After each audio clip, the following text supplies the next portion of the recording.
Shall we? How's that? Okay? Good? Okay. Thank you very much. I apologise for the inconvenience of the move for those of you who've had to rush over here, but we did have a problem with the booking. So I'd like to welcome you to this DeCamp Bioethics seminar. I'm Peter Singer. I'm pleased to be here. I've been on leave most of the semester, but I'm very pleased to be here on this particular occasion. And I want to first introduce Professor Don Marquis from the University of Kansas, who is going to speak on my views about abortion and infanticide. Professor Marquis is the author of a very well-known and very often reprinted article that is, I think, probably the best defense of the anti-abortion position, of the view that abortion is normally a wrongful killing, that I know, and certainly an article that I've used in my own teaching. Nevertheless, having said that, as you'll see, it's not a position that I myself accept, so we should have an exchange. You're astonished at that? No, not quite. Not quite. Okay, so with that, the format will be Professor Marquis will speak for about half an hour, 35 minutes or so. I'll come up and maybe speak for a little bit less than that, and then we'll have time for questions and discussion, and we'll close around 6 o'clock. Professor Marquis, thank you.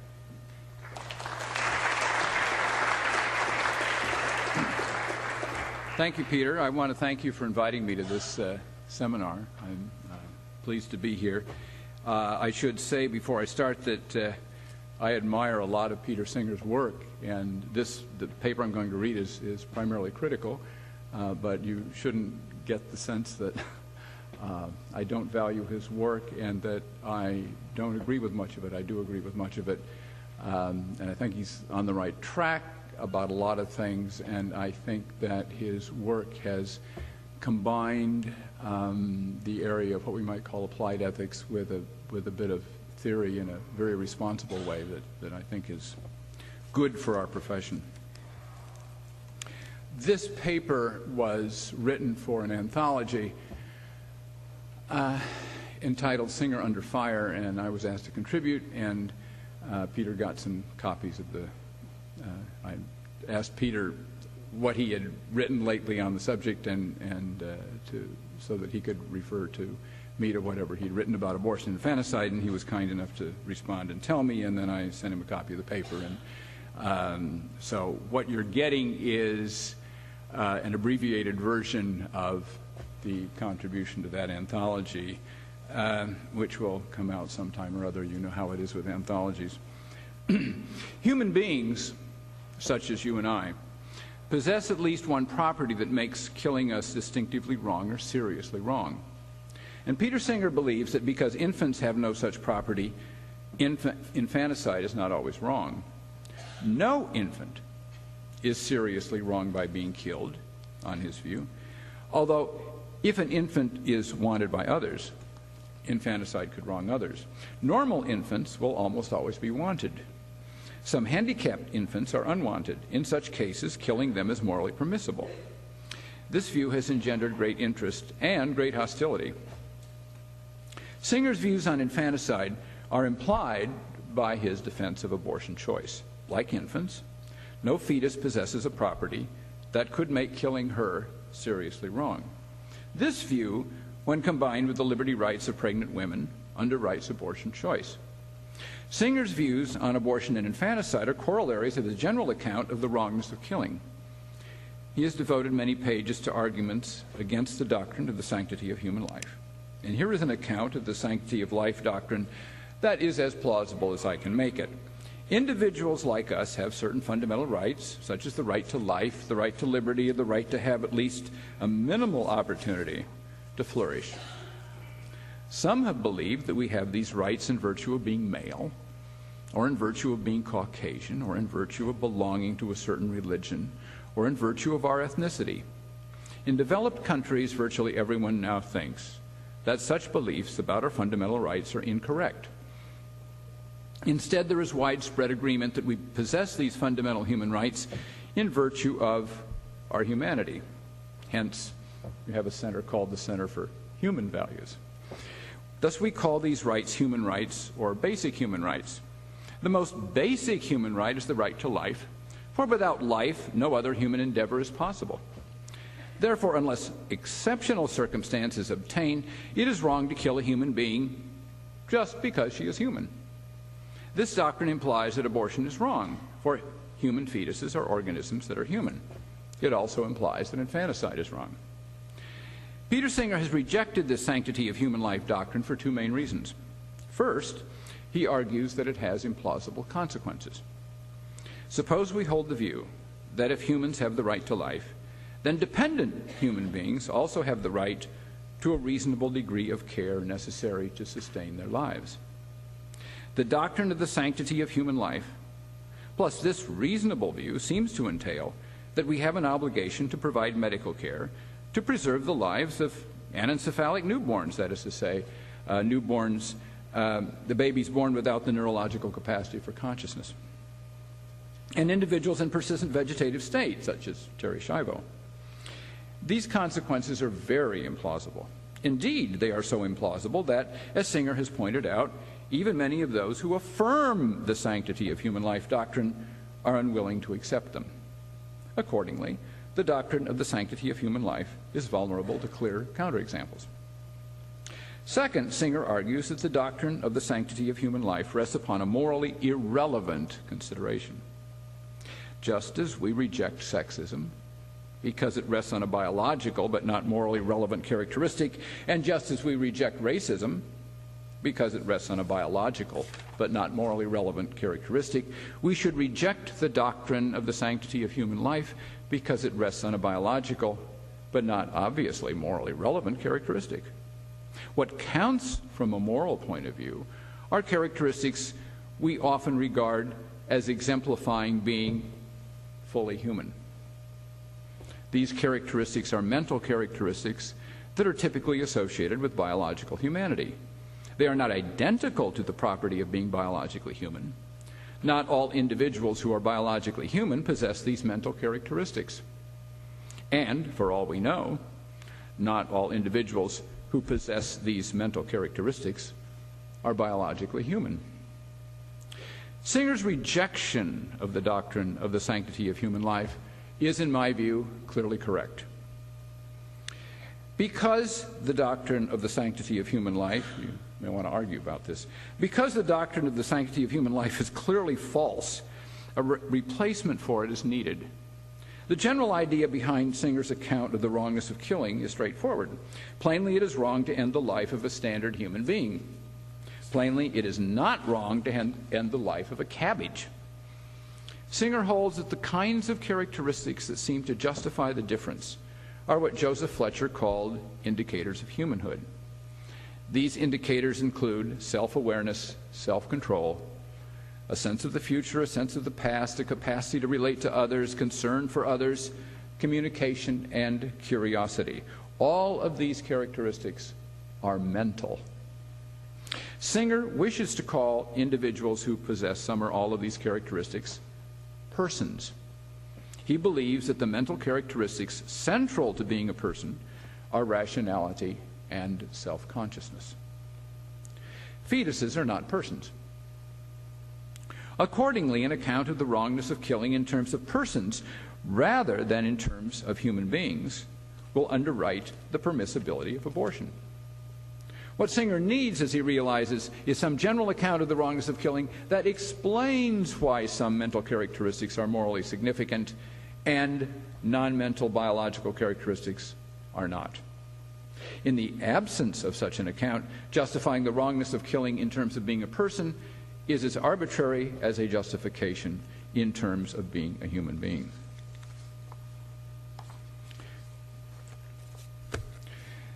The view that a person has the right to life in virtue of her preference for continuing to exist is Singer's favored account of the wrongness of killing.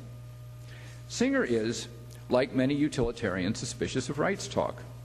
When Singer says that an individual has a right to life, he means no more than it would be seriously wrong, ceteris paribus, to kill that individual because of a property of that individual. Singer has endorsed Michael Tooley's account of this preference-based view. The basic idea behind Tooley's view is that in general, to violate someone's right to something is to frustrate her desire for that thing. Accordingly, to violate someone's right to life is to frustrate her desire to continue to live. One can have a desire for one's continued existence only if one possesses a concept of oneself as a continuing subject of experience. No fetus has a concept of herself as a continuing subject of experience. Therefore, no fetus desires to continue to exist. It follows that no fetus has the right to life. I'm just giving you Singer's argument. Because there is no basis for a fetal right to life that could override a woman's right to control her body, abortion is morally permissible. Singer has noted some difficulties, apparent difficulties with Tooley's view. Presumably a person who is asleep or temporarily unconscious but is not presently contemplating her future existence, much less desiring it. Surely a theory that permits killing sleeping people or temporarily unconscious people is subject to a far greater difficulty than a sanctity of life theory that obligates us to keep alive anencephalics or patients in persistent vegetative state.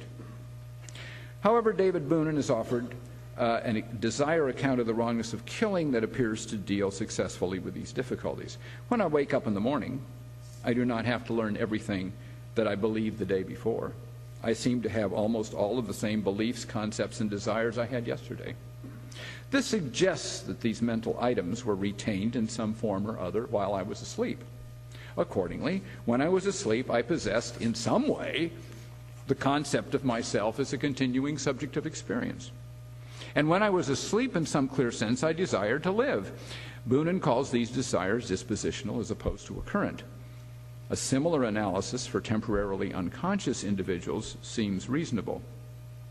Accordingly, the Tooley-Singer account of the right to life can be provided with resources for dealing with sleeping persons and with temporarily unconscious individuals. Singer's defense of abortion has implications for infanticide. Because an infant, like the fetus it was, lacks a concept of itself as a continuing subject of experience, it lacks the desire to continue to exist. Hence, it lacks the right to life. Because spatial location is morally irrelevant, the fact that this human being is no longer located inside its mother lacks moral importance. Singer has suggested that this view is much less shocking than it may seem. He points out that women will, in general, have far stronger reasons for having abortions than for killing their infants after they are delivered. Singer's view seems to be that if a pregnant woman does not want her child at all, then she will have an abortion. If she does not want her infant, then this will generally be because the infant is handicapped. If the infant has prospects for a normal life, then its parents will want to keep it. Otherwise, the fetus it was would have been aborted. Hence, in neither case will infanticide occur, and the potential of an infant herself can be a reason against killing her. Nevertheless, Singer still holds that no infant has the right to life, and he has suggested that perhaps even 2- or 3-year-olds may lack the concept necessary for having this right. On the one hand, it is important to be clear that Singer does not hold the view that it is permissible to kill infants who are wanted, either by their parents or by others. To kill such a child would be to harm either her parents or others. On the other hand, Singer refers, without apparent disapproval, to societies in which infanticide has been practiced in the past on a rather large scale. And furthermore, if a society confronted a serious overpopulation problem, it seems reasonable to think the Singer would have difficulty finding reasons for rejecting a social policy of widespread infanticide. Should Singer's views on infanticide be rejected on the ground that they are so contrary to common moral judgments? In the first place, it is not entirely clear that they are contrary to common moral judgments. In some neonatal intensive care units, parents of very low birth weight newborns have the right to decide whether their children should be kept alive. Singer has argued persuasively, in my view, that there is no principled way to ban overt infanticide if this right is accepted. In the second place, this question does not have to be answered, for there are other more compelling considerations that bear on Singer's account of the moral permissibility of ending early human life. Some counterexamples to the Tooley-Singer view of the wrongness of killing cannot be got around as easily as the apparent counterexamples already mentioned. Consider some examples that Tooley himself has mentioned. Consider the case of a woman suffering from depression who says that she wishes she were dead. Consider the case of an individual who, now I'm quoting Tooley, may permit someone to kill him because he had been convinced that if he allows himself to be sacrificed to the gods, he will be gloriously rewarded in a life to come. Apparently, the Tooley-Singer account of the wrongness of killing entails that it is morally permissible to kill any of these individuals because they don't desire to live. Since it is not morally permissible to kill any of these individuals, the Tooley-Singer account is wrong. Moral intuition there. These problems, inside comment to Walter, these comments are very serious. The Tooley-Singer account of the wrongness of killing does not account for the wrongness of killing most of the people in this world who are suicidal. There are going to be special cases in the case of euthanasia and so on and so forth. Indeed, it does not account for the wrongness of killing the far greater number of people who suffer from depression and who do not desire to go on living, but who, because of their depression, cannot work up the incentive to kill themselves. The problems with the Tooley-Singer account don't end there. Tooley's account of the wrongness of killing is based on a more general account of rights in which rights are based on desires. Consider a 2-year-old. Presumably she has the right to be vaccinated even though she does not desire to be vaccinated. Consider a 6-year-old. Presumably she has the right to an education even if she does not desire to go to school. Thus, not only are there counterexamples to an account of the right to life in terms of the desire to continue to exist, but there are problems with a general strategy of accounting for rights in terms of desires. Unless these problems can be fixed, the Tooley-Singer defense of abortion and infanticide is unsound. Can the Tooley-Singer view be revised to avoid these difficulties? Let us consider some possible revisions. Tooley repeatedly emphasized how the right to life should be understood in terms of having a concept of oneself as a continuing subject of experiences. People who are suicidal and people who wish to be killed for religious reasons have such a concept. It is equally clear that fetuses and infants lack such a concept. Perhaps the relationship between rights and desires in the Singer-Tooley account should be jettisoned in favor of an account of the wrongness of killing based only on the possession of the concept of oneself as a continuing subject of experience. This revision is unsatisfactory. To drop either the general account of the relation between desires and rights or the particular account of the relation between the desire for continued existence and the right to life in the Tooley-Singer account is to drop the justification for the moral relevance of having the concept of self as a continuing subject of experience as a crucial concept, as opposed to some other concept chosen at random. The reason the Tooley-Singer account seems to be an improvement over the sanctity of human life account is that it appeals to a property that involves valuing, whereas the property of being a human does not. Accordingly, the price of this modification is too high. Another possible revision of the Tooley-Singer account involves dropping the appeal to the desire to live and substituting an appeal to preferring to live, or taking an interest in living, or caring about living, or to valuing one's future life. All of these accounts have been, can be found in the literature on abortion. All of these gerunds refer to mental states. Thus, the account of the right to life in terms of some mental activity that involves valuing is protected. And since fetuses lack the requisite mental states, they will not have the right to life. However, all of these gerunds refer to what philosophers have sometimes called pro-attitudes.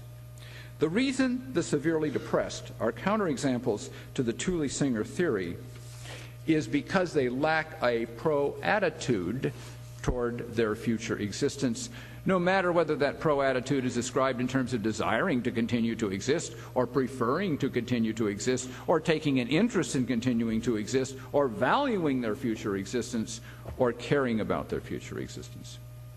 Accordingly, this strategy for repairing the Thule-Singer account does not successfully deal with the apparent counterexamples to it. A third strategy for repairing the Thule-Singer account is suggested by Singer's analysis of the moral permissibility of euthanasia. Singer holds that there are circumstances in which physicians may practice euthanasia, but only when based on, I'm quoting him, the free and rational decisions of their patients. We may infer that Singer would not permit killing the suicidal and depressed unless their decisions are free and rational. Because the apparent counterexamples to the Thule-Singer view are precisely cases of individuals whose desires are not free and rational, Singer appears to have a clear way to deal with these counterexamples.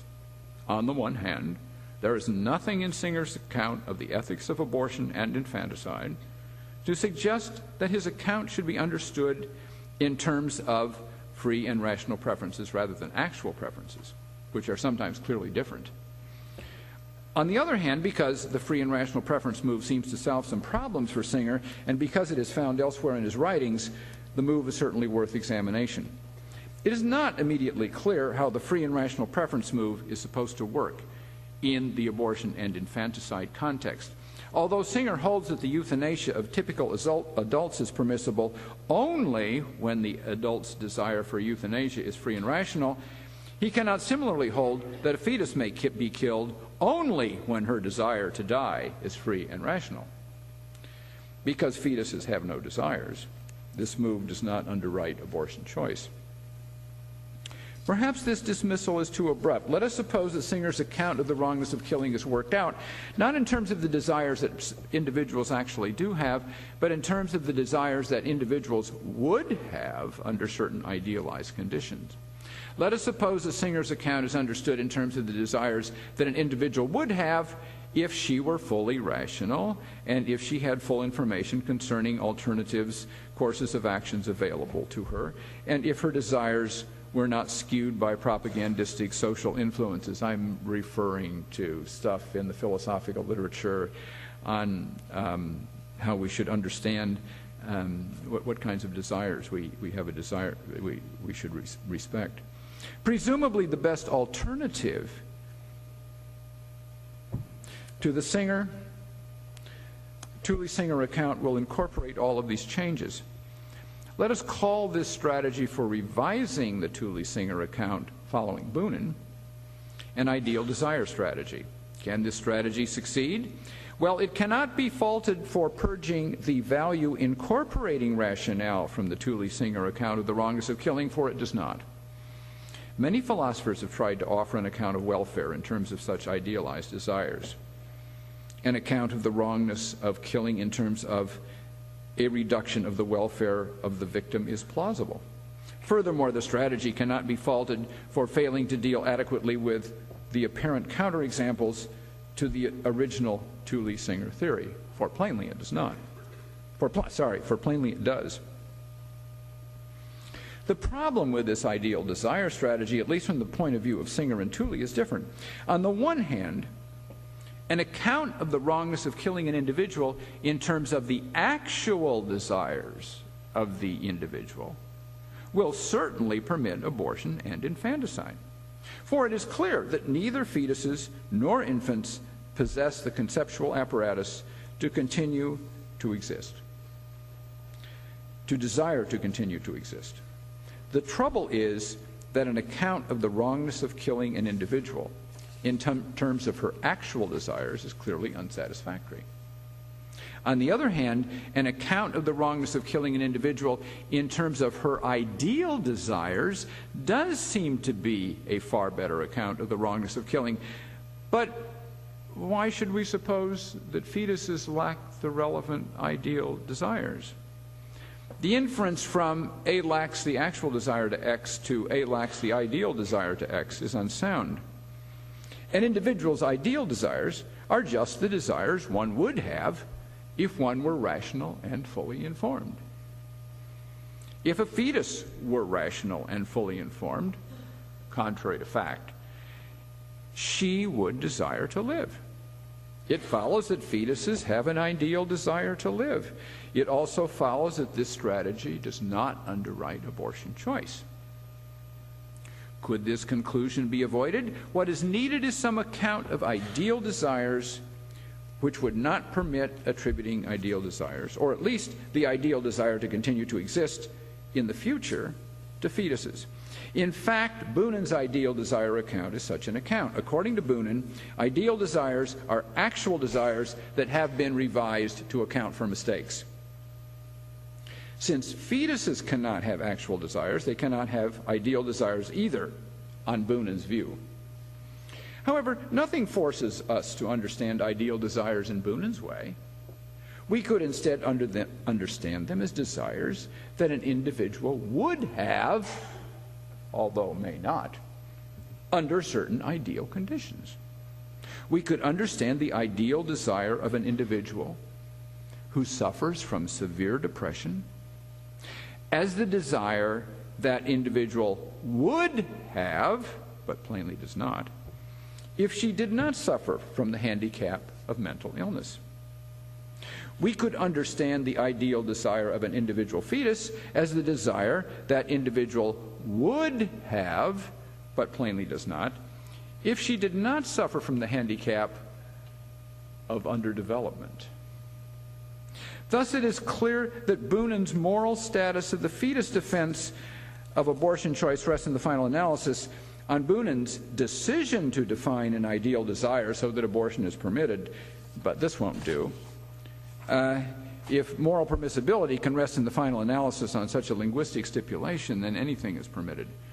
I see no way of revising Singer's argument strategy to avoid these difficulties. An account of the wrongness of killing in terms of actual desires underwrites abortion choice. However, the account is unsound.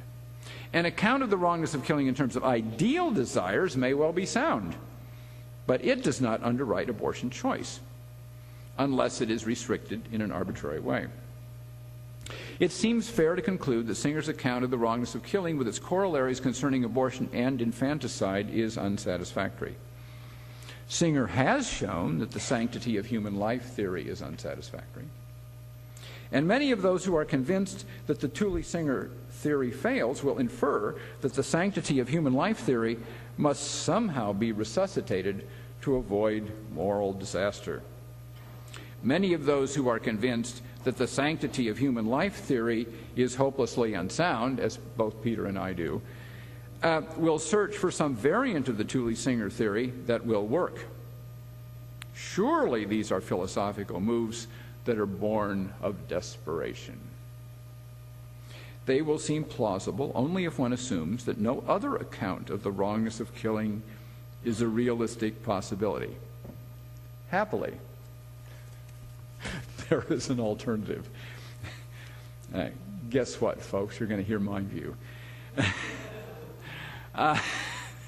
The future of value account of the wrongness of killing. Now you get a few. Okay. Consider those adults and children whom we all believe it would be seriously wrong to kill. Why do we believe that killing them is wrong? Here is a simple answer. Killing them would harm them greatly. What is the nature of that harm? Killing them would deprive them of the goods of life that they would have experienced had they not been killed. If I am killed now, my entire life contains fewer goods than if I am not killed now and I don't die of something else in the meantime. Therefore, killing me harms me. Killing deprives an individual of her future of value. This account fits well with other things that we believe. Suppose I discover that I have incurable cancer. I would regard this as a very great misfortune, and so would you. What makes the incurable cancer a very great misfortune for me? It causes me to experience fewer of the goods of life, assuming I die from it, than I otherwise would. The cancer harms me. The future of value account of the wrongness of killing fits in nicely with the way we actually think of the misfortune of premature death and the harm caused by it.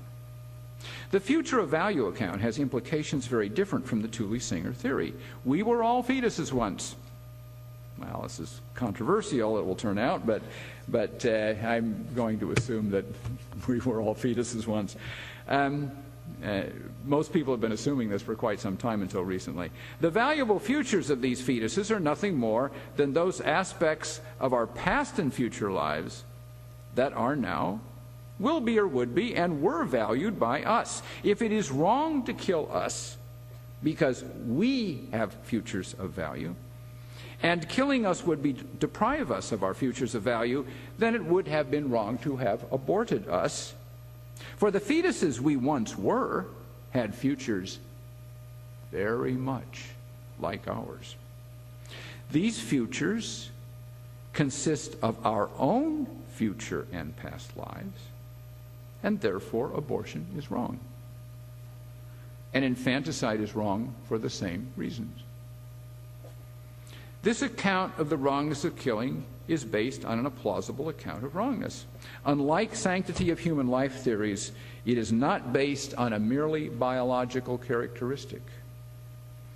The value of the future of a standard human being consists in those aspects of her future life she will value when she lives them, or she would value when she would live them. These aspects are such things as enjoying hiking or fishing, or enjoying one's children or grandchildren or friends, or figuring out a problem, or luxuriating in the loveliness, this is the best, of a live performance of the Mendelssohn E-flat major string quartet.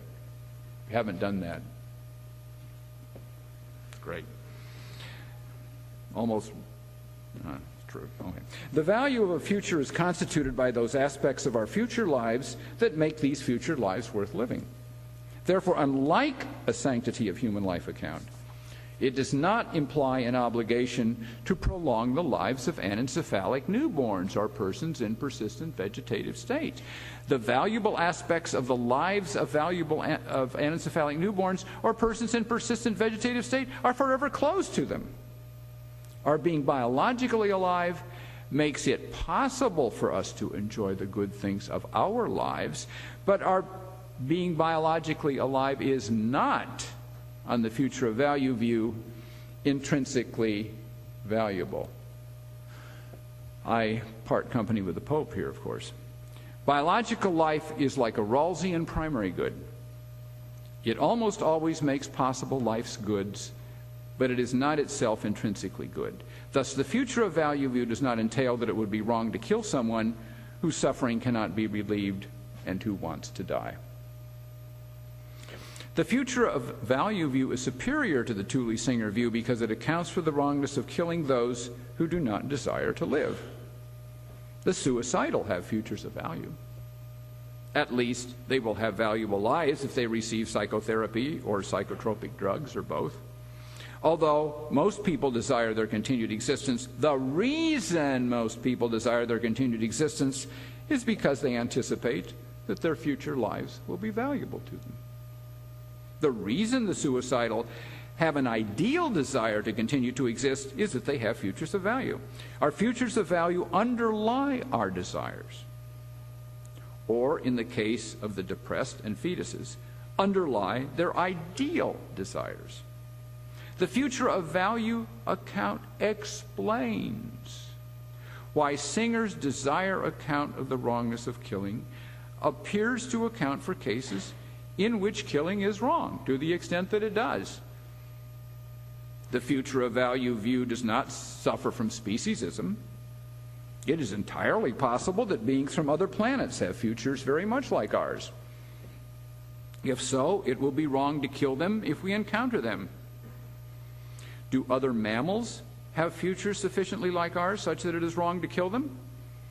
Nothing in the future of value theory itself gives us a definitive answer to this question. You might want to ask about this later. It's a little complicated how this goes. Singer has argued that we can have reasons for thinking that the life of a human is more valuable than that of a mouse. This could be the basis for saying that the killing of human beings is, ceteris paribus, especially wrong. Now I want to talk briefly about the issue of potentiality, because the future of value view is a potentiality view through and through.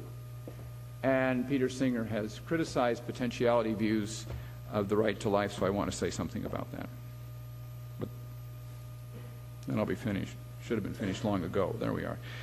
The sanctity of human life theory and a desire theory of the wrongness of killing base the wrongness of killing some individual at some particular time on some actual property of that individual at that time. The future of value theory, by contrast, bases the wrongness of killing on some property an individual will have or would have, not ultimately on a property she actually has now. Of course, you now have a future of value in virtue of being an individual having a certain potentiality, and that potentiality is grounded on your present actual nature as a human being. Nevertheless, it is not that present potentiality itself that is intrinsically valuable to you. Your actual or potential future is the source of the value of your future life to you, and therefore the basis for the wrongness of killing you on the future of value view. Accordingly, the future of value theory is a potentiality theory through and through.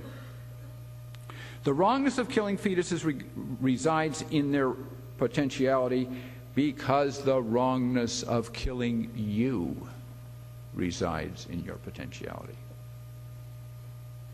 I mean, notice how the argument's going. If you were in persistent vegetative state, then you wouldn't have that potentiality to have a future of value, and therefore, on my view, it wouldn't be wrong to kill you, but this is something that Peter would agree with, although perhaps for different reasons. But I mean, the theory works out. The theory is a potentiality theory, and that provides it with certain advantages.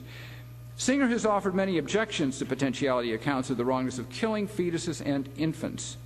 Do any of these objections undermine the future of value theory? Singer has claimed that it is possible to harm an individual in a morally significant way. Singer has claimed that it is impossible to harm an individual in a morally significant way unless she is now actually sentient. Since some fetuses are not sentient, but only potentially sentient, Singer's claim implies, in opposition to the future of value theory, that it would not be wrong to end the life of a fetus that lacks sentience. Singer's argument for his view is that no individual that lacks sentience has interests, and no individual that lacks interests can be harmed. Now consider some adult human who, because of an accident, is temporarily unconscious, but after a period in intensive care will recover and within a month be functioning well. We believe that disconnecting such a person from his life supports would harm him. Because such a person is not actually sentient, there is a problem with Singer's argument. What went wrong? Well, here's what went wrong. Having an interest is hopelessly ambiguous. The human being who is unconscious in the ICU cannot take an interest in anything, including her future. If we want to count someone as having an interest in something only if she takes an interest in that thing, then our temporarily unconscious human being lacks any interest. However, it is clearly possible to harm this temporarily unconscious individual. Hence, however we do not have to understand interest in this way, we want to say that it is in the best interests of this temporarily unconscious person to remain on life supports. This notion of interest identifies interests with the welfare of this human being as a whole. And if we understand interest in this way, then a non-sentient individual can have interests. And either way, Singer's argument will be unsound. Singer has considered the claim that it is wrong to kill a normal human infant or fetus because, I now quote, it has good prospects of a happy, worthwhile, and fulfilling life, a life with many of the experiences which we think of as making our own lives rewarding and satisfying. Singer believes arguments exist for the rejection of this claim. If Singer is right, then Singer has an argument for rejecting the future of value account. So is he right? Singer believes that the moral irrelevance of the act-omission distinction is a basis for rejecting this claim. However, merely rejecting the moral significance of the act-omission distinction will not undermine the future of value view, or for that matter, the sanctity of human life view. People who believe that infants have the right to life usually think that deliberately omitting to feed an infant is as wrong as poisoning her. Hence, the moral irrelevance of the act-omission distinction does not undermine a potentiality view in the absence of additional analysis. Singer believes that the moral irrelevance of the act-omission distinction, when combined with a view in which potentiality is valuable, implies an absurdity. He says, I'm now quoting, "If one holds that it is wrong to kill a newborn infant or fetus because that infant or fetus will eventually become a person with a worthwhile life, then why is it not also wrong to omit to do an act which would have the consequence that a person with a worthwhile life comes into existence?" Thus, Singer seems to think that a potentiality theorist is committed to holding that abstaining from sex when reproduction would have taken place is wrong. However, even Singer notes that this argument is not quite convincing. I now quote him again. "When we refrain from reproducing, there is no being whose life has already begun. Intuitively, this makes a difference." And I think the difference is more than merely intuitive. In the first case, an individual has been harmed. In the second case, no individual has been harmed. You don't harm an individual by practicing contraception or not having sex when you would conceive. There's no individual there to be harmed. Accordingly, even if one agrees with Singer that the act-omission distinction is morally irrelevant, the future of value theory does not seem to imply that it is wrong to refrain from reproducing. Thank heavens. Perhaps Singer would think that this point about harm is not important, for he does not think that he could have been harmed in infancy. He says, I quote again, "When I think of myself as the person I now am, I realize that I did not come into existence until sometime after my birth." This is an odd claim. It implies that Peter Singer was never a fetus, nor was he born, because the biological organism that the name Peter Singer is ordinarily thought to denote certainly was born. Right there in the front row. It follows that Peter Singer is not a biological organism. This remarkable view surely requires defense, which I think Peter's going to offer in his comments, but Singer offers none. Finally, which he didn't. He will, but he didn't. Finally, Singer has objected to potentiality accounts of the right to life on the grounds that a potential X does not have all the rights of an X. And what Singer means is that the fact that an actual X has the right R does not entail that a potential X has R, and Singer is certainly correct about this. But this is no objection to the future of value account. On the future of value account, an actual person has the right to life in virtue of her potentiality. Since having this potentiality is a sufficient condition for having the right to life, potential persons who have this potentiality also have the right to life. There is no illicit inference here. Singer's objections to potentiality arguments are not sufficient to show that the future of value account is incorrect. The purpose of this essay, and I'm going to conclude, believe it or not, has been to evaluate Peter Singer's views on the ethics of abortion and infanticide. Singer has offered compelling arguments for rejecting the doctrine of the sanctity of human life. He has endorsed in the final analysis Tooley's 1972 account of the wrongness of killing, and this account permits abortion and infanticide. However, the Tooley-Singer view is subject to counterexamples that show that it is unsound. Furthermore, if my analysis is correct, no revision of the Tooley-Singer view is both an adequate account of the wrongness of killing and also permits abortion and infanticide. I believe that the future of value view is a superior alternative to the Tooley-Singer view or any revision of it. It explains why the Tooley-Singer view is correct when it is. It is untouched by Singer's arguments against potentiality theories of a fetal right to life. The future of value account does not permit abortion and infanticide. and therefore we must conclude that Singer's defense of abortion and infanticide is inadequate. Thank you.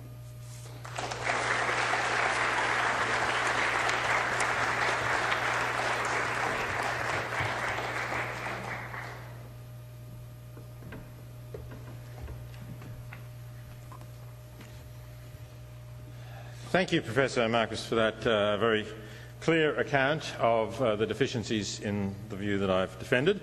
I'll try to defend some of those points anyway. There are a number of different issues here. Firstly, though, let me just say that there clearly are things on which we agree, and I think that they're important. We agree on the deficiencies of the traditional sanctity of life view.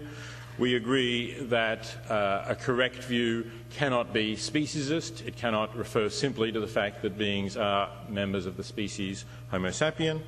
We agree also, it seems, that if indeed we're to allow parents of very low birth weight newborns the right to decide whether their children should be kept alive or not, that is in principle no different from allowing infanticide. So if we accept Marquis's view, that's one change, it would seem, that we are going to have to make with current practices, things that we generally do allow when infants, for example, have severe brain damage, that we allow parents to withdraw treatment. But of course, perhaps Professor Marquis could argue that those with severe brain damage don't have the future like ours, so those cases are not so troubling. But issues of principle need to be discussed. Now, let me just also say one or two things about what I have argued. I think in general Professor Marquis has given a very fair account of my views. There was one remark that may have struck you in talking about the claim that infants don't have a right to life, and as he said, for me, rights is not necessarily the best terminology, but claiming that it's not as seriously wrong to kill newborn infants as it is to kill later humans.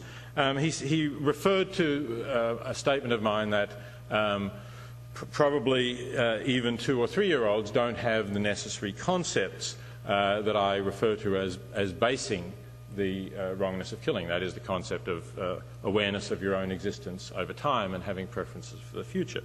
It's true that I think it is possible, at least, that they don't have that concept, but I've never suggested that the period, if you like, in which it might be permissible to end the lives of infants should extend anything like that far. I think you should make decisions very early on in life. In one of my early co-authored works, I suggested a 28-day cut-off period because I no longer think that you can really have a deadline like that. But I do think that it's important to make decisions early because there's simply the fact of human attachment beyond that point, and I think it's a lot easier to make decisions in infancy, and you certainly don't want to allow them to stretch out whatever the abstract questions of the concepts that infants may have.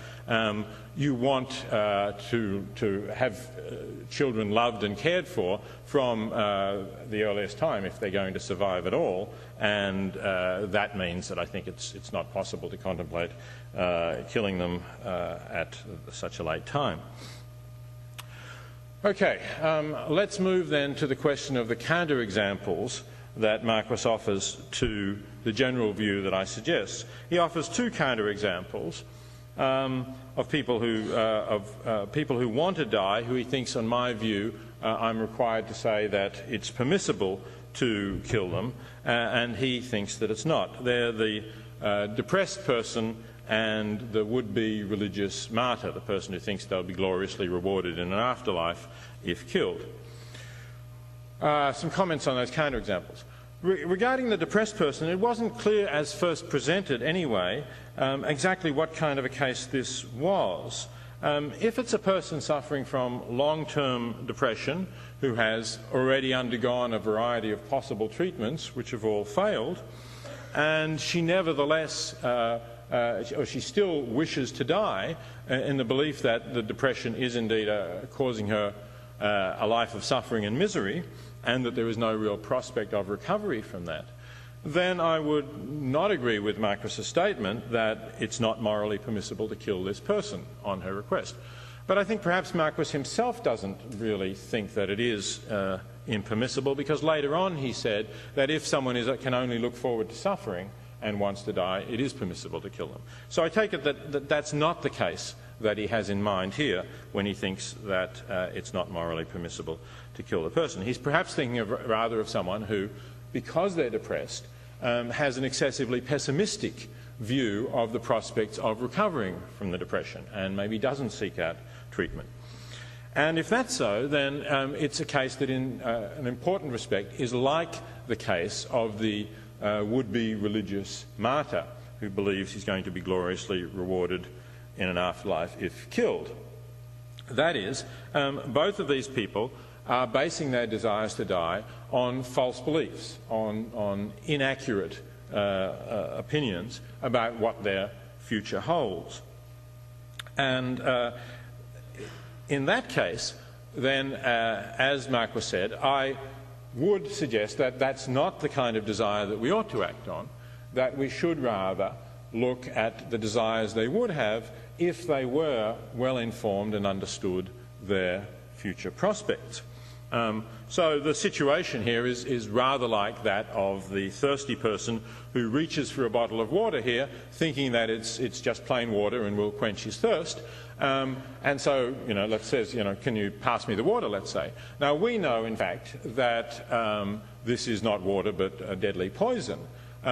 Should we do what he requests us to do? Obviously not. We should inform him that this is poison, and then he'll change his desire to empty the contents of the bottle down his throat. So, similarly, if a person's preference is to die because they think falsely that they have nothing but suffering in store for them, or because they think falsely that if they die they'll have an eternity of bliss, we should not act on that actual desire. We should act on, in fact, the idealised desire, if you want to call it that, as Marquis said, and refers to David Boonan's account of that.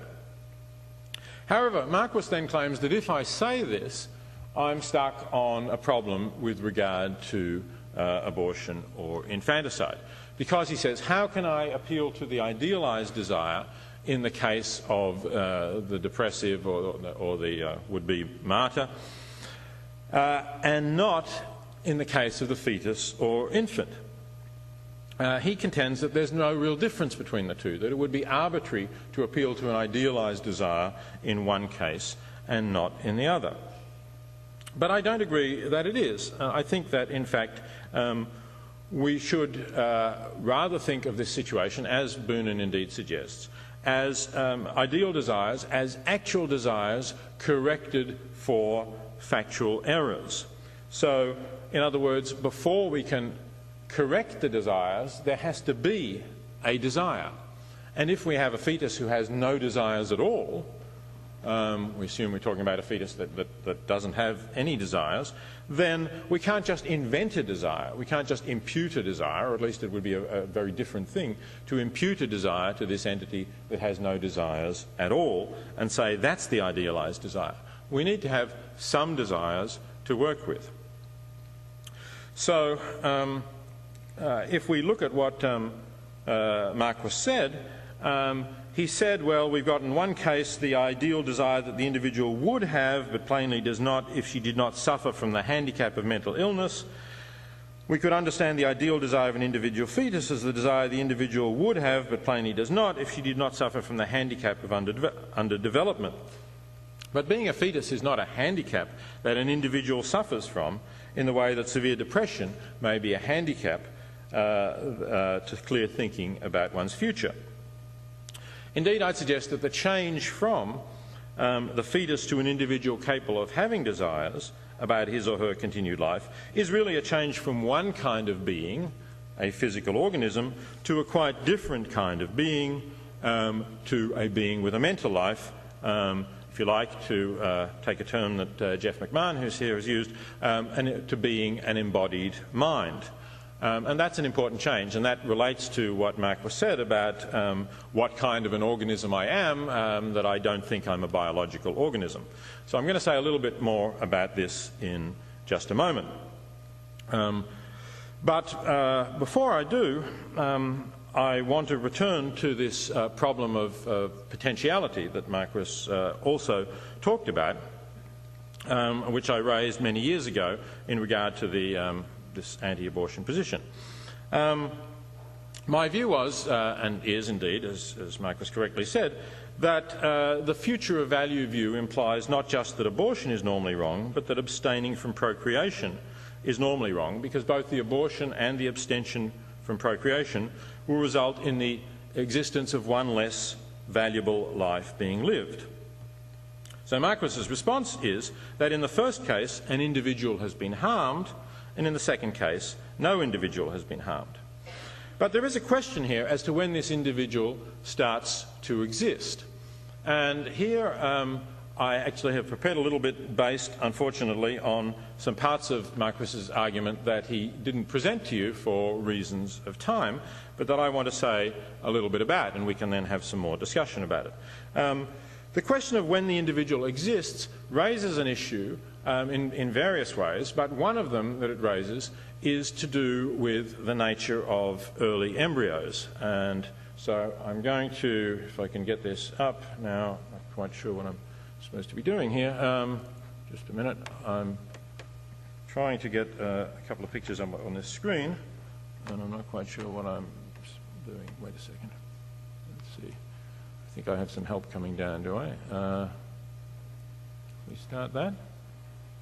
Okay, I've got something on the screen here that I want to put on that screen, but I haven't got it here. So, why is that not there?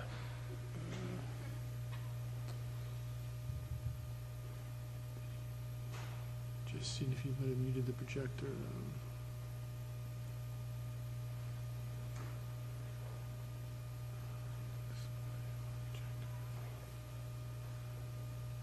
Okay, good. Thank you. Okay, so we can move to the next screen. Right, okay. So here we have an early embryo. In fact, this embryo consists of just 2 cells. So one question is this an individual who would be harmed by, is this an individual who would be harmed? It's in existence by its existence not being allowed to continue. Now, Marquis could either say yes or no to that question, and there's problems either way as I see it. If he says this is an individual, a problem occurs in the fact that this embryo may split. It may in fact split naturally, or we may artificially split it. Let's just focus on the natural case. This is how we get identical twins. We have an embryo like this, and it splits off into these 2 cells, and each of them then develops into an individual. So if the claim is that I existed, let's say we take the view that I'm the biological organism and that I existed at this stage, there's a puzzle in that when it splits, what happens to the individual? Does a new individual emerge? Does the one individual split? What are we to say about this situation? And if indeed it is supposed to be an individual, then is the individual identical with both of them? There's a clear philosophical problem here that you can't be identical with 2 different things. So you can't say that this is identical with the 2 successor cells that come off it. Now, I happen, in fact, to know what Marquis's answer to this is, because it was in the longer version of the paper. He says, in fact, he acknowledges that this situation, acknowledges that these cells are totipotent, in fact says that this can happen even up to further stages. Okay, here we have one which is actually at the 8-cell stage, though you can't see all 8 cells, and he says it's true of 16 cells. I'm not sure how long totipotency lasts. I've heard it said that it tends to decline after 8 cells, but it doesn't really matter philosophically. He says this: the fact that the cells produced up to the 16-cell stage are totipotent, totipotent here means that each one of them has the potential to give rise to a whole individual, and therefore can split into one or more individuals, suggests a difficulty with the view that a human individual, a later stage of which is an adult, begins to exist at conception. Indeed, perhaps at the 16-cell stage, there are 16 human individuals.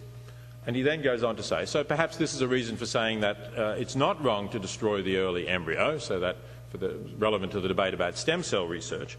And it's only after the possibility of twinning is past, or indeed perhaps after the separation of the cells that form the placenta is past, that you actually have an individual. But I think that that raises a difficult issue. So take my own, and now what I'm going to do is to try out an argument that counters the argument that I myself made many years ago concerning the possibility of twinning. So let's take my own case. Okay, I do not happen to have a identical twin brother. Now it's actually possible, although I might not have known it, that there was an identical twin in my mother's uterus at some stage during the pregnancy, when she was pregnant with me, but that she lost it. That happens occasionally. People don't know about it. But let's assume it didn't happen. Let's assume that we can't know it, but it's quite probable that it didn't happen. So I never had an identical twin brother. It's then at least arguable that the human organism before you, standing before you, began at conception. And we all know the arguments for this view. Those opposed to abortion often take this argument. They say once the egg and sperm have joined together, the genetic basis of the organism is set, so many of my characteristics, my eye colour and perhaps some aspects about my personality or whatever, I don't know, were determined. So if we believe that we should protect the life of any individual with a future of value, it seems reasonable to hold that we should protect the life of the zygote from which I developed. So far so good for the future of value view. But now what about those 16, or here 8, totipotent cells that we have? We now have, in fact, as I said earlier, we actually have the technology to separate these cells, and we can take each of them, put each of them in a little dish and allow them to develop a bit further so that the single cells we've separated develop on to this sort of stage, and then assume that we have the right number of women who are willing to volunteer to gestate those embryos. In other words, they're willing to become pregnant with those embryos. Is this something that we should do?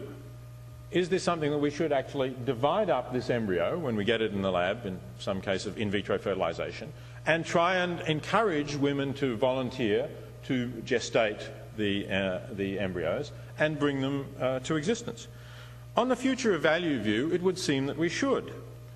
The resulting 16 individuals will then be able to look back on each of those separated cells and will say, that is when I began to exist as an individual human organism. Failing to separate the cells is thus denying them a future of value in precisely the same way that aborting a fetus denies that human organism a future of value. So even if the Marquis has a counter-argument to my point about the requirement that we have sex when fertile to reproduce, I think he's still stuck with with a view that suggests that we have an obligation to create more individuals in this way.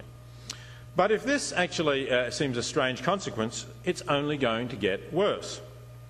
Although the headlines that we had a year or so ago announcing the cloning of the first human being by the South Korean scientists Woo Suk-wang turned out to be premature, his research appears to have been fraudulent, it's probable that this will be achieved sometime in the coming years. If it is, then it's not just these cells, but it's every cell. It's the cells we could take from this fetus that also have the potential to become human beings. And of each of them you could say the same thing. They could be the start of an individual life with a future of value. So essentially it becomes infinite. We can create an infinite number of beings, and it would seem that, at least other things being equal, on the future of value view we have an obligation to do so. Or if not, at least Marquis needs to tell us why not, and I hope that he will shortly. Okay. So that's a kind of reductio against the view that we have an obligation to allow individuals, entities with futures of value to live those futures of value. But of course it's all premised on the idea that we're biological organisms.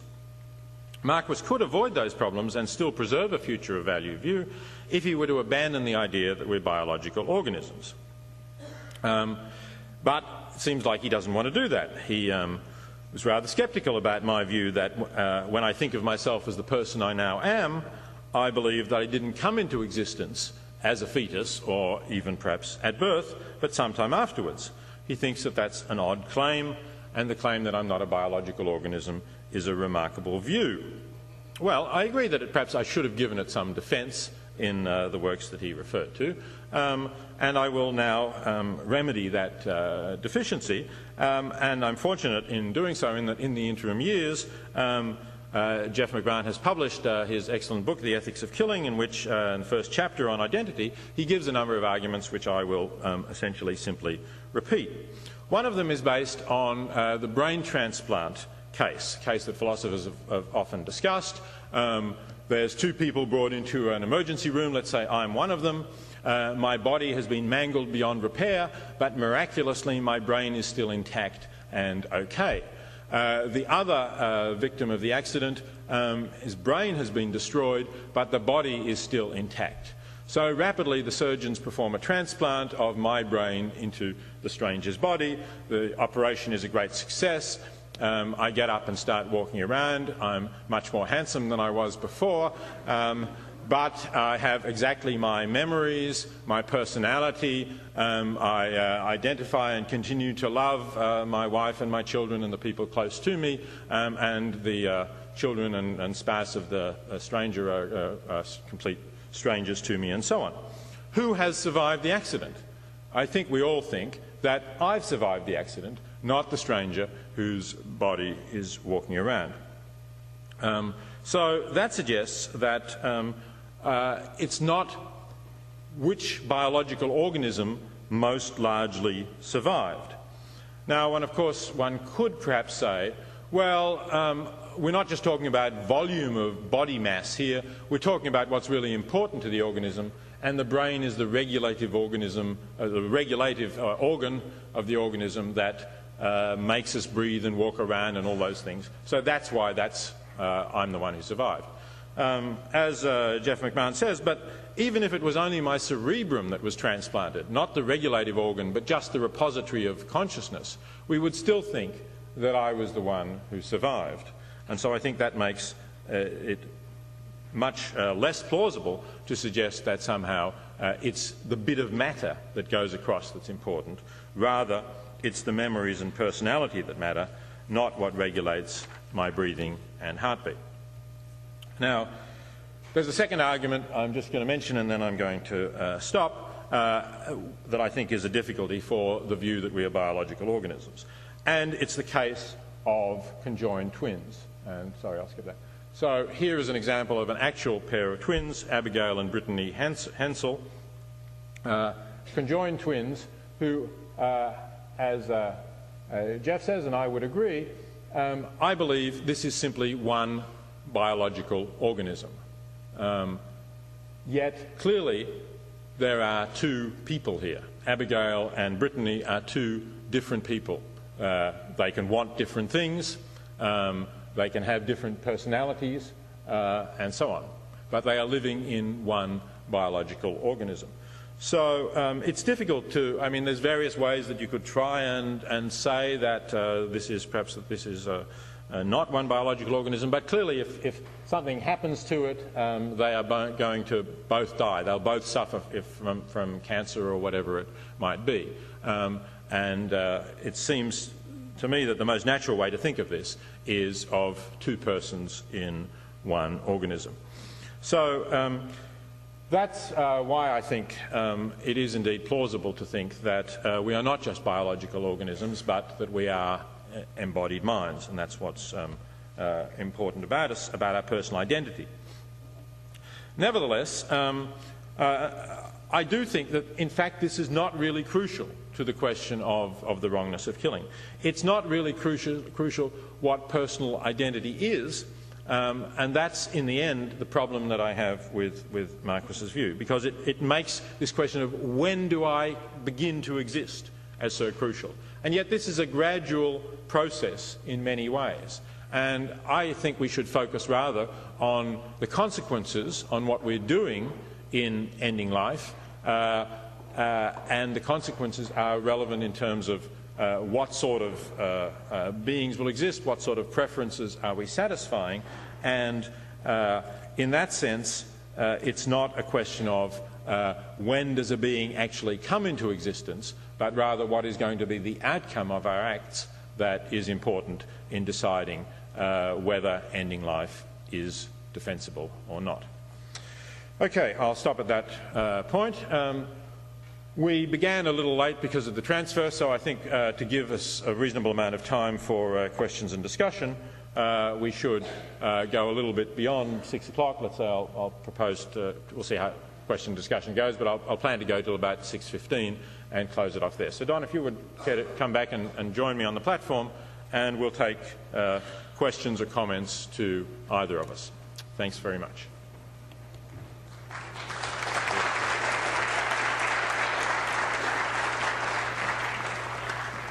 Okay, Jeff, I think you're first up.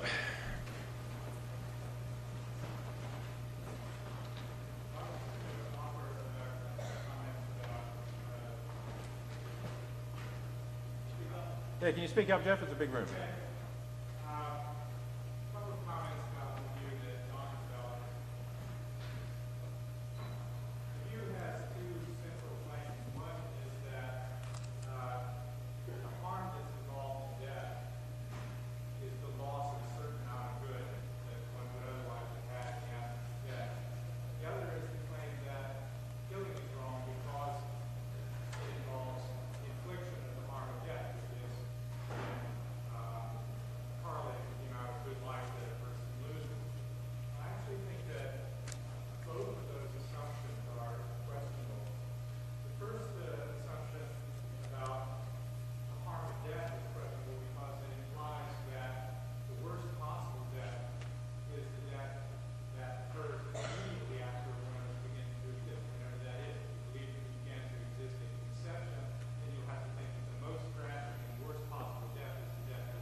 I think that's a question for you rather than me.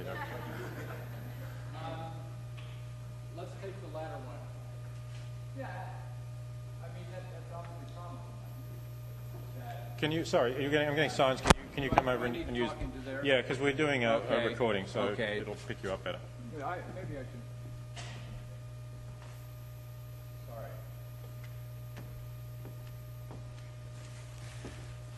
That's a problem with my view, and of course, since I've read your book, I've taken various, had various thoughts about how I should respond to it. And on Mondays, Wednesdays, and Fridays, I'm willing to buy into the apparently counterintuitive consequence.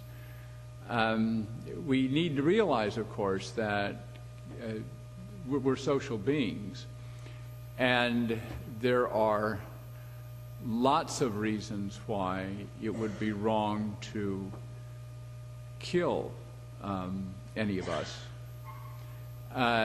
There's a certain amount of abstraction in the analysis. I'm not certainly claiming, it would be absurd to claim, that the only thing that's wrong with killing somebody is that you're depriving them of a future of value, because killing people harms those who love them, for one thing. And for that reason, it may not be quite as wrong to kill a fetus, but nevertheless, we want to, I do want to say that it is seriously wrong to kill somebody because you deprive them of a future value, and that is sufficient to make it seriously wrong, because I want it to be wrong to kill hermits, okay, and I want it to be wrong to kill people whose friends might find it easy to make new friends, for example. So it does seem to me that you want an account of the wrongs of killing that makes the deprivation of a future value a sufficient condition of the wrongness. But still, am I stuck with the inequality view? Well, maybe not. I mean, we might decide that that the respect that we owe others is based on the very great harm that killing them would involve, since it would seem to be a greater harm than any other kind of thing you could do, since it deprives them of all of the goods of their lives. And we simply hold the view that even though the harm's different,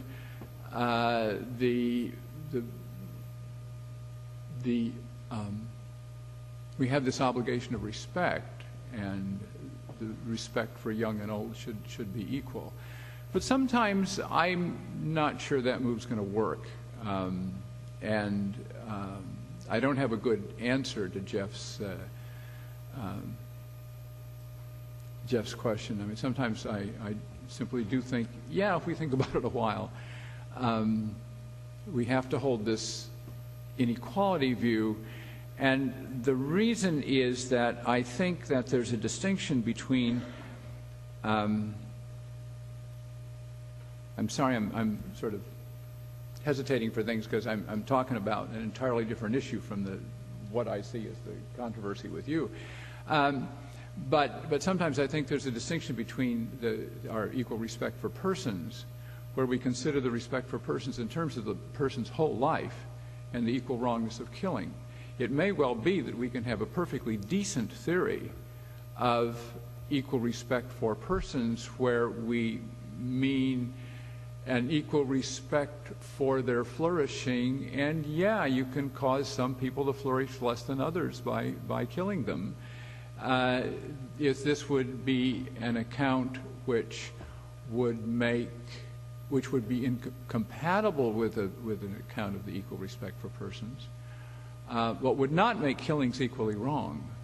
Now, I'm waving at something, and I know darn well I'm waving at something that I should work out carefully, and I have not worked out carefully in print, and you'll just have to take this as a wave. But that's what it is. There's another problem I have with Jeff's view, is that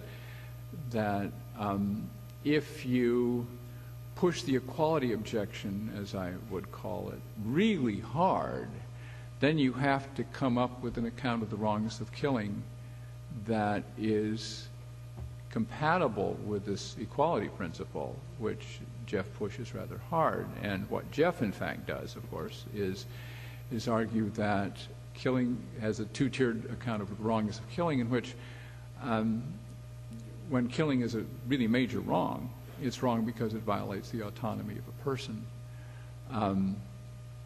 I just don't, I find it hard to believe that our what's wrong with killing children is based very much on their autonomy at all. It's based on the fact that we deprive them of the opportunity of becoming flourishing human beings. Because I think that, at least I'm a simple-minded country boy, but I've raised a couple of kids myself, and I sort of thought that what I was doing and the basis of my moral obligations as a parent was not to respect their autonomy. Indeed, if I could get them to do what I thought they ought to do and bribe them unmercifully. My son can give you some examples of that, as a matter of fact. I thought that what was important in raising my children was to coerce them or bring them up in such a way, or whatever you want to say, such that they would become flourishing adults, which, thank heavens, they have been. But I'm just rattling on. And the first part, repeat the first part of your objection again. Or if I rattled on too long. So that we get some time. Yeah, because we'll have a chance to discuss further with Jeff over dinner, I think, and other people here who won't be at the dinner.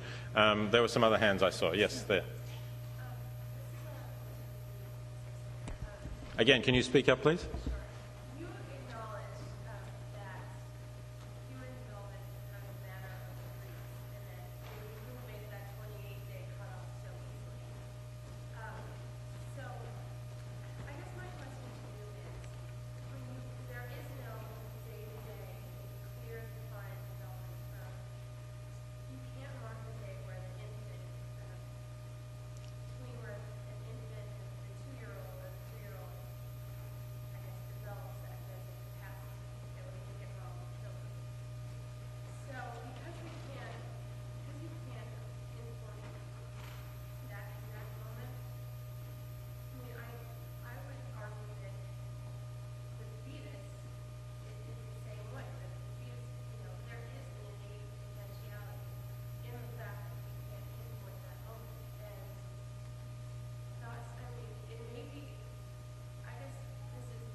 So you're suggesting that in some way the existence of potential always gives you some wrong-making factor, but it somehow becomes more significant as the development goes on, and therefore is less easily outweighed by the needs of the mother or something of that sort.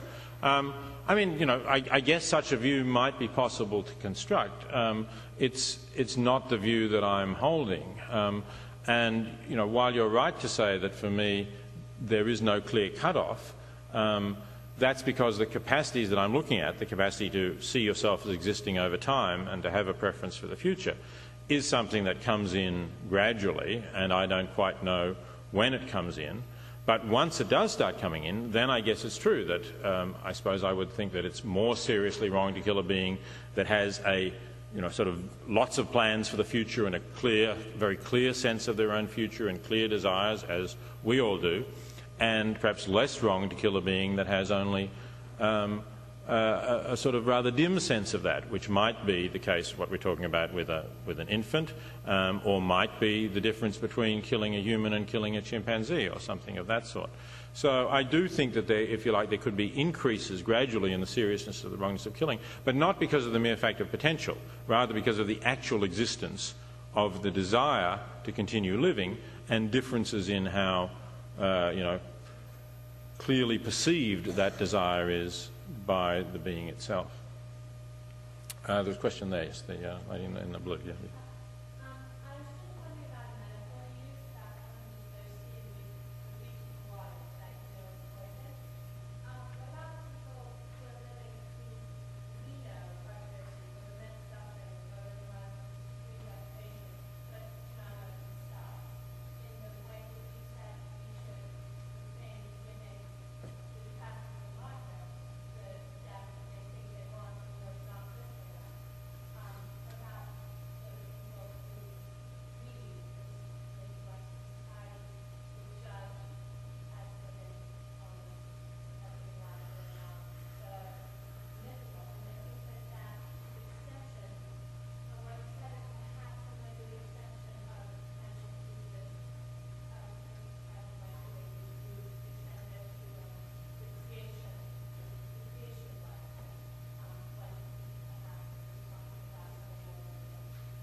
So, is this a question for both of us, really, or specifically for what, because it relates to what I said?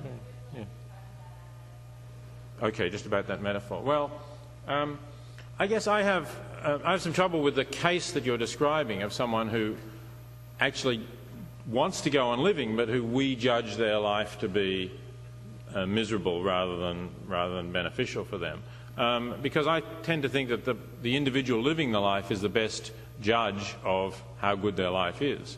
So at least normally if they want to go on living, that's a sign that they think that their life is okay. It may not be terrific, but anyway, not below this sort of, not purely negative, not a life of suffering.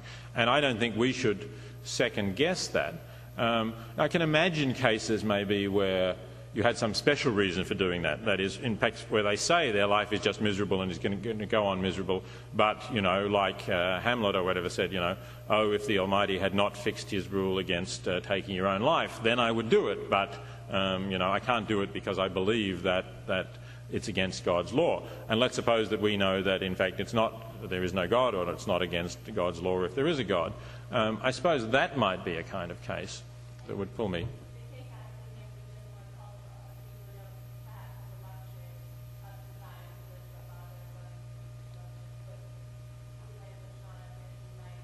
So they don't even think about it? I mean, can we communicate with them? Can we say, look, isn't your life pretty bad? Do you really want to go on living given how gruesome it is? Can we say that to them and get their views on it? Or? I don't really know. I mean, maybe they can have a couple of good years before they die from the disease. As I say, I'd be very hesitant to try and second guess someone who wants to go on living in that way. But if they were not capable of having any desires and we could foresee that their life was going to be miserable and so on, I guess that might be a possible case. Yes, well, we've got lots of hands now. I think you're in the black T-shirt. Yeah, you were next. My question's for Marquis. In your previous response, you mentioned other social considerations, social factors. And I'm wondering if this seems to diffuse this for moving to this future value theory. It seems, at least in the logic of the talk, that these cases, such as an unconscious person or a person who died of suicide, the reason for doubting why we should merely appeal to a present valuation. But if one takes all these other social factors, say, for someone who is been alive for a while but unconscious, maybe killing is one thing, or is suicidal, well, society has put a lot of investment into this person, or their parents in particular have put a lot of emotional and financial investment into the person, and the investment which can still be realized if the person is treated, whereas fetus, for example, has had very little investment. Mm-hmm. And I'm wondering, this financial and emotional, or financial problem, and emotional investment is one of the reasons why other people value the life of the person who wants to kill himself, or the person who's unconscious, and whether this could be sufficient for explaining why killing that person is wrong, even if they themselves have a valuable life, that other people have a valuable life, and that this would not be the case. No, because in a way I sort of tacitly agree with what Peter said. The judgment that we've got to go with is, what would their life be like if they were treated? And if it turns out, if we really have somebody who has been repeatedly treated for depression, and we don't have psychotropic drugs that are going to handle the problem, and we don't, psychotherapy isn't going to handle the problem, then they're just going to have a miserable life for the rest of their life, and we can be sure of that. I don't think, I think that's going to be a case in which that really is going to be crucial, and I don't think there are many of those cases. But if there were some of those cases, then it seems to me we do have an argument and they want to die, we would have an argument for not protecting their lives. And I think that the really crucial issue is what their future is going to be like. And I think that's the way we actually do think about it. And I think that if the relatives of the person said, oh, but we've invested so much in this person, that's not going to do it. I'm very reluctant to, and you can see what I'm doing, I'm very reluctant to let this matter hang in rather important ways on what the attitudes of others are, because those could be different, and then we can do away with the person. Yeah. This is for you. I just kind of want you to respond a little bit to what Mr. Singer's slideshow is about. And this could be just due to my dullness. I'm not sure. It's definitely possible. But it seemed like he was saying that he ignored part of your argument, which was the difference between a potential individual having a potential future versus an actual individual having this future of God. Maybe I just missed it when you pointed out the slideshow. I apologize if I'm misrepresenting what he had already said. But could you possibly respond to what he said about your argument? No, because I mean, in the first, I do think that first 14-day problems after fertilization are very hard. And as I said in my notorious paper, I'm really not sure what to say about those cases when we don't, individuation problems are up in the air. And I would simply have to, now, I think Peter thinks I've got problems anyway, okay? And it may be that his objections can be turned by the distinction between preventing an individual coming into existence and then harming an individual after they're already in existence. That may be the case, but I'm not sure. And I can't tell enough from his presentation and just how the argument's going to go to make a confident response. So, yeah, it's something to worry. I mean, the kind of thing you're worried about is the right kind of thing to worry about. But whether this actually works, we may have to wait to see when the volume of Singer Under Fire comes out, and there will be a response, and he will have it all sort of worked out carefully, and then we'll be able to evaluate what he says. I mean, the great advantage in having people write things and put them in print, and then you know what they think, and so on. At least you hope. Actually, that reminds me that I should have given you an opportunity to respond to what I said, and you have now been given an opportunity to respond to the bit about the early embryo. What's your response to the dicephalus case, to the twins? Do you think that's? Do you agree that shows that we're not simply biological organisms? That there are two persons in the one organism? Yeah, there? right. I find the dicephalus case puzzling because I don't think it's clear they're one biological organism. And maybe this is just the biologist in me. Well, look, I mean, you don't sort of look at what you see.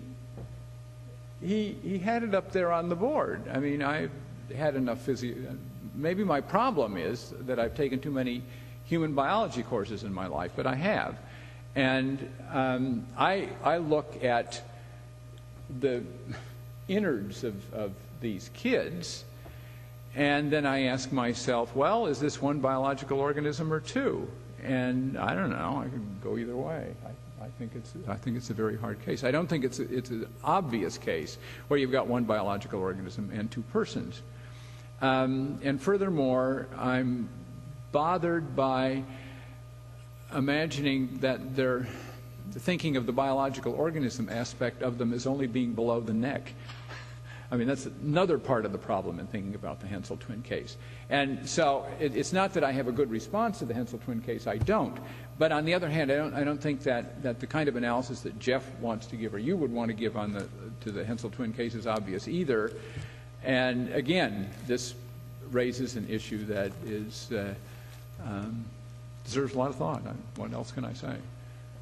There are going to be other kinds of funny kinds of cases. I mean, one sort of case that doesn't get talked about too much in the literature, but we don't want to make it just a case of ending the lives of persons, because it would turn out that Sometimes when psychiatrists treat multiple personality disorder, they're killing a person by their treatment, and that just seems very odd.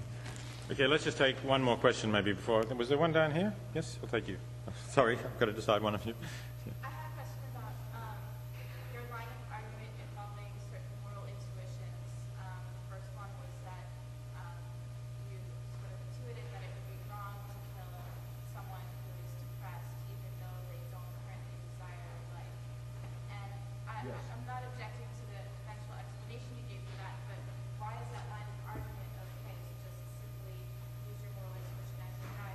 Not just my moral intuition, I think it's everybody's. Isn't it? Or, I mean, it surely is the standard view. But the standard view at some times has been morally wrong to paradise later. Might well be. The same moral intuition That's right. that societies in the past. And That's true. so isn't it possible that we're very wrong about certain moral intuition? It might well be. And it might, but you see, I can give an account of the moral intuition in terms of a general account of the wrongness of killing. It's not just there's this moral intuition hanging out there bare naked. It's that there's, in a way, this fits in with a lot of other things. It certainly fits in with contemporary practice. I mean, if, you get a note from your boyfriend. It's the Dear Alice note, and he says, I've found Jenny, and I'm madly in love with her, and I don't want you to be a part of my life, and in a fit of despair, you drive your car into a brick wall, and you end up in the emergency room, and we happen to know why you drove your car into the brick wall. I mean, we're going to want to save you. Even though you didn't want to live, and you're not in a much, and to the extent that you have a dispositional desire, in this particular case, it's a dispositional desire not to live. I think the burden is on people on the other side to, in this particular case, to explain why we would reject standard practice. Okay, I do think we've gone a little bit over, and there are, I know, several more questions people would like to ask, but I think we have to draw it to a close. Thanks very much. Thanks very much, John, for coming. Appreciate it.